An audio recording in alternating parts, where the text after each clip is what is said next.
Hoje, o ex-presidente Jair Bolsonaro foi condenado a 27 anos de prisão por tentativa de golpe, liderar organização criminosa armada e fora os escândalos das joias, funcionários fantasmas e laranjas.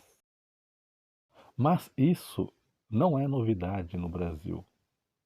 Vários presidentes do Brasil, desde a redemocratização, já foram presos ou sofreram impeachment nesta nação. Vejam, por exemplo, o presidente Lula, o atual, em 2017 foi condenado a 12 anos de cadeia por corrupção e lavagem de dinheiro, como o triplex e o sítio em Atibaia. O ex-presidente Fernando Collor, em 1992, renunciou ao cargo de presidente do Brasil no fim de um processo de impeachment sobre acusação de corrupção. E, em 2015, agora como senador, Collor foi alvo da Operação Lava Jato por ter recebido 30 milhões de reais em propina, sendo condenado em 2023 a 8 anos de prisão e a devolver 20 milhões de reais aos cofres públicos. E não para por aí, continua. A nossa primeira presidente mulher, Dilma Rousseff, em 2016 perdeu o cargo de presidente através de um impeachment, sendo acusada de manipulação do orçamento, a famosa pedalada fiscais. Em 2019, Michel Temer, que deu o impeachment na Dilma, foi preso na Operação Lava Jato por corrupção passiva, formação de organização criminosa e superfaturamento dos contratos por ele assinado.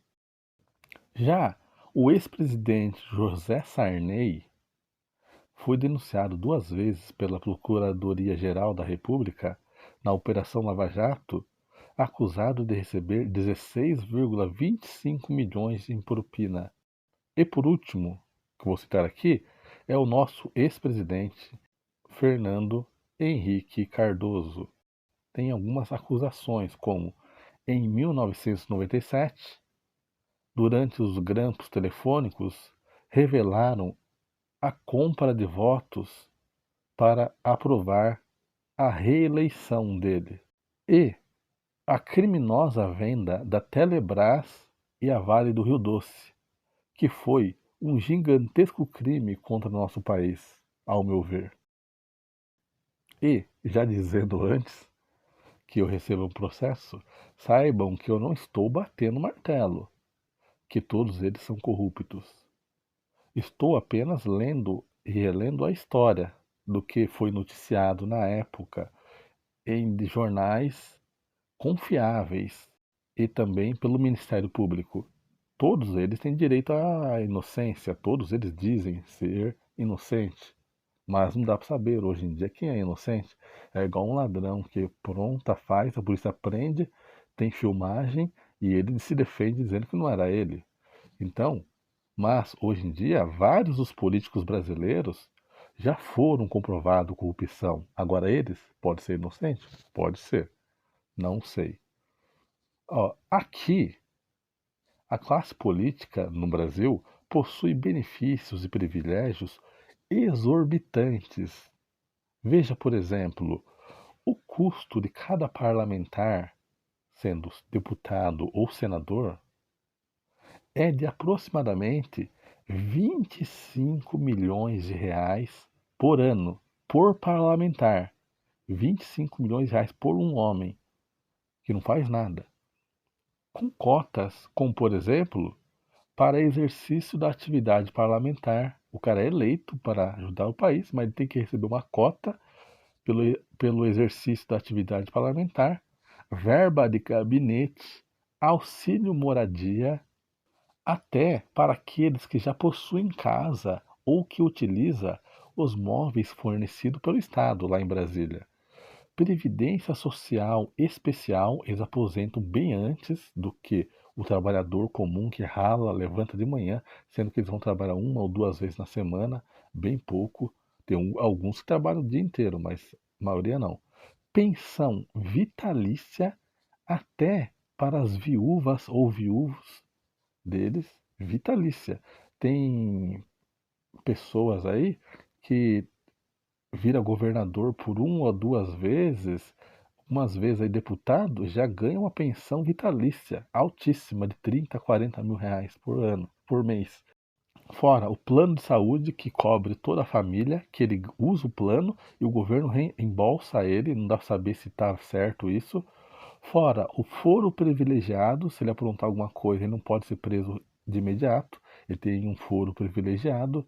Auxílio paletó, que é o antigo que teve, que para comprar roupa o cara recebe 25 milhões de reais por ano, e que o Estado fornece por cada deputado, senador, e o cara ainda tem auxílio para comprar roupa, o cara tem auxílio alimentação, o cara tem auxílio combustível, tem auxílio moradia com 25 milhões que ele pega por ano, fora outras coisas, que dá esses 25 milhões de reais por parlamentar.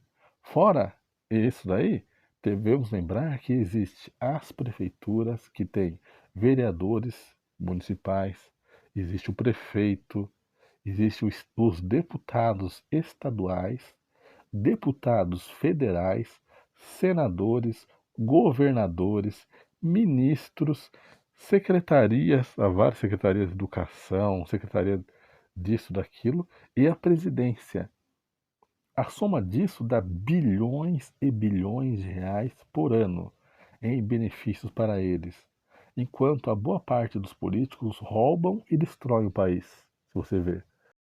Agora, eu não entendo, falando assim filosoficamente, por que as pessoas brigam, choram e se matam por essas corjas, por esse pessoal, cheio de escândalos, como eu demonstrei aqui. É só você investigar os nomes dos principais, cheio de escândalos, todos os partidos agem como máfias para controlar e subjugar a nação. Eu, por exemplo, com meus 29 anos, já vi o governo de Fernando Henrique Cardoso, Lula 1, Lula 2, Dilma, Temer, Bolsonaro e Lula 3. E para mim, nada mudou em essência. É mesmo do mesmo. Mesmo do mesmo. O máximo piorou. Isso que eu posso dizer. O meu pai, que já viu tantas eleições, já viu, já votou em tantos. Se todo político cumprisse o que eles prometeram, o mundo estaria uma maravilha. Veja as campanhas deles.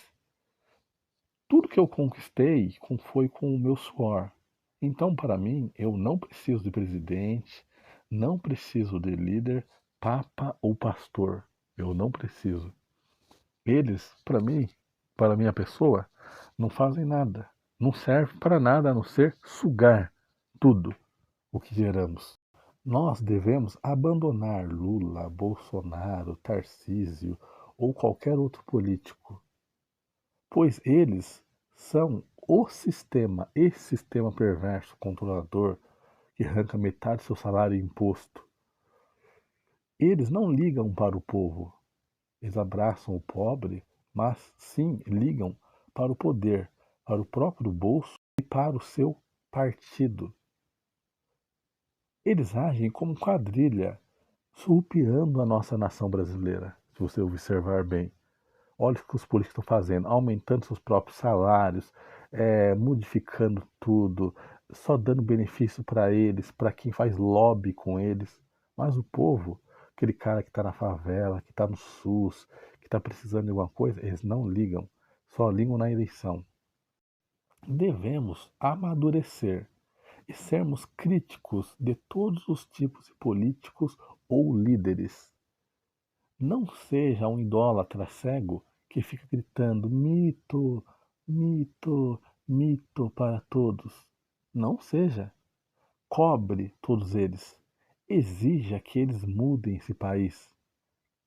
Escolha certo o seu candidato. Não entre no efeito manada que segue, ele ali está bombando agora, não. A população deve acordar. Quem precisa de líder, pastor, guru, mestre, etc., é ainda infantil. Isso mesmo, para a psicologia. A criança, por ser frágil, precisa de cuidado dos pais, como de babá, etc. Mas agora, um adulto consciente e maduro precisa apenas de si mesmo, de resolver os seus próprios problemas e ser independente, de caminhar com as suas próprias pernas. Isso mesmo, resolver os seus próprios problemas, não ficar dependendo dos outros. Então, como costumo dizer, fora todo tipo de liderança, pois quando entregamos o nosso poder de decidir, de escolher, de delegar, de, de nos reger para os outros, é aí que nasce a corrupção. A corrupção nasce de quando você tem que abrir a mão do seu poder para eleger alguém para resolver as coisas para você, para controlar o seu dinheiro, para dizer o que sua vila, seu povoado precisa, sua família, sua mãe precisa, se deve investir nisso ou não. Está errado. Deveríamos todos nós juntos decidir o que nós queremos. É uma democracia direta, não uma democracia representativa, igual hoje, que é uma representatividade, quando você elege um líder, é aí que nasce a corrupção. Porque esse líder ganha superpoder, ele não vai querer abrir mão desse poder depois. Um sistema ideal seria aquele em que todos os humanos fossem cidadãos ativos, originais e críticos, que juntos e em cooperação, através do diálogo, sem hierarquia, liderança hipócrita ou mitos, todos juntos criássemos um mundo melhor e sábio através do diálogo. Quando nós decidimos juntos, propomos juntos, o despertar humano ou a iluminação, seja do que qualquer forma, desde a espiritual e etc., se passa com o homem se tornando adulto consciente, que não precisa de papinha, mentirinha, de lei para controlar, punir ele ou babar, que não fica como gado adorando pessoas corruptas e mesquinhas, que chora, meu mito foi preso, Lulinha foi preso. Nossa, faz até vigília por dois velhos que não fazem nada. Em que eles vão melhorar minha vida? Eles nunca fizeram nada por nós e custam os senadores, por exemplo, e deputados federais, 25 milhões de reais por ano do nosso bolso. É o imposto que eles tiram de nós. Como eu disse, quase metade do seu salário é imposto, então você está pagando. Imagina o presidente que tem segurança armada, aviãozinho, jatinho. Se um deputado é 25 milhões, um presidente deve custar uns 150 milhões por mês. Então, despertem. E recapitulando o meu vídeo anterior, que é sobre a caverna de Platão, se você não assistiu, assista que está muito bom. Nós estamos brigando por sombras geradas por políticos e sistemas escravistas que visam dividir para conquistar, que só roubam e roubam enquanto o povo dormente e hipnotizado não faz nada. Esta alegoria de Platão nos lembra que buscar a verdade pode ser desconfortável, mas é o caminho para a liberdade. Então devemos questionar tudo. Não podemos crer cegamente nas aparências, nas propagandas eleitorais, nas jornais. Não podemos ser persuadidos ou enganados, pois tudo isso é a sombra da caverna de Platão. Quantas pessoas estão presas em bolhas ideológicas, de achismos, partidos, crenças, nacionalismos e fés distorcidas? Para se aproximar da verdade, é preciso duvidar de tudo, analisar racionalmente a nossa existência e não permanecer seguindo a manada dormente da caverna que briga por sombras imaginárias e provocadas como direita ou esquerda, Corinthians ou Palmeiras, Brasil ou Argentina, cristianismo ou ateísmo, PT ou PL, e etc. Todos nós somos um, somos a existência, somos a humanidade. Devemos abandonar esses sanguessugas, entre aspas, líderes, como políticos, pastores e etc., gurus, especialistas, coaches, que só nos manipulam, escravizam e nos roubam, que se pintam de religiosos, políticos e democratas, mas que só causam caos, controle mental, divisão, ignorância, aprisionamento, preconceitos, corrupção e miséria. Seja ousado, rebelde, astuto, crítico e sábio. Não pertença a nada que não seja a si mesmo. Pois lembre-se disso, cada humano possui um cérebro. Cada humano deve se autogovernar, então. Cada humano possui um cérebro. Então, utilize-o com sabedoria, amor e responsabilidade. Não somos mais criancinhas. Não precisamos de babá de direita ou esquerda.